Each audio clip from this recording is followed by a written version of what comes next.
Morning, Ebony from Magnetic Business Development. I've had a few people messaging me over the weekend saying things like, I've been posting a lot about the vaccines and the potential for compulsory vaccines and compulsory track and trace situation.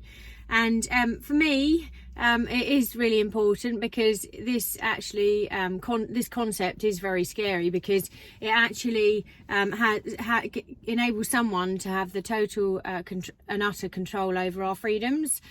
They could potentially stop us from travelling to different countries, travelling to different, or even leaving the house and going to the shops. And so that's the bigger picture for me. In my work, I always see the bigger picture, and I could actually see this situation for what it could be. And I think that to enable someone else to have total and utter control over our movements is an extremely dangerous thing. I'm not a conspiracy theorist. I don't think COVID wasn't a nasty flu.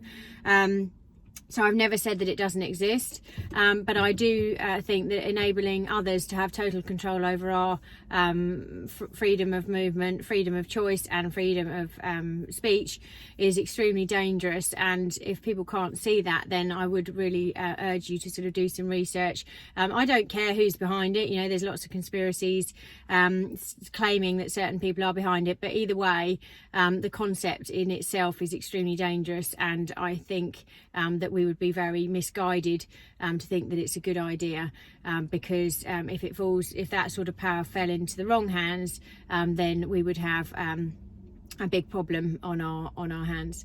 Anyway, I'm going to try not to do too many more posts on that nature, and I will try and focus a little bit more on my work ones. But my mum and my sister attended the Freedom March on Saturday in London, and we've never attended anything like that. We're pro-government.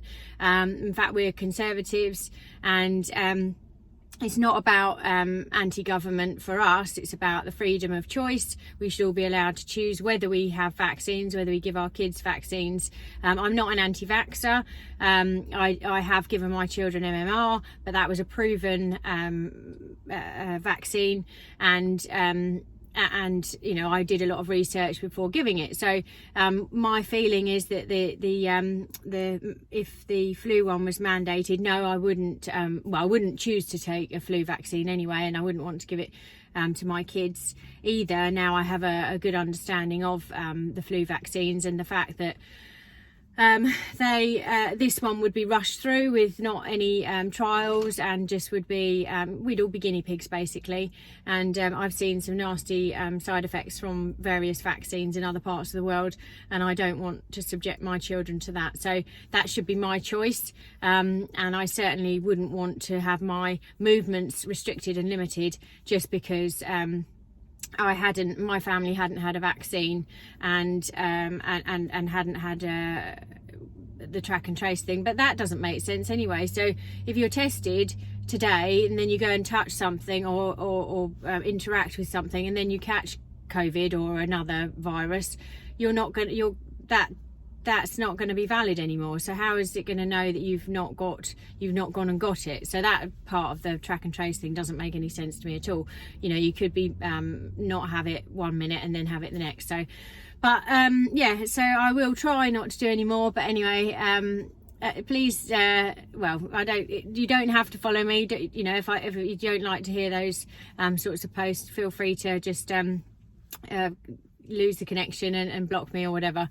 But I think it should all be informed and share our thoughts and views on such an important subject that affects us all greatly. Anyway, have a fantastic day, have a fantastic week. I hope you're all working hard, whether you're at home or in the office, and here's to a great week. Cheers, bye.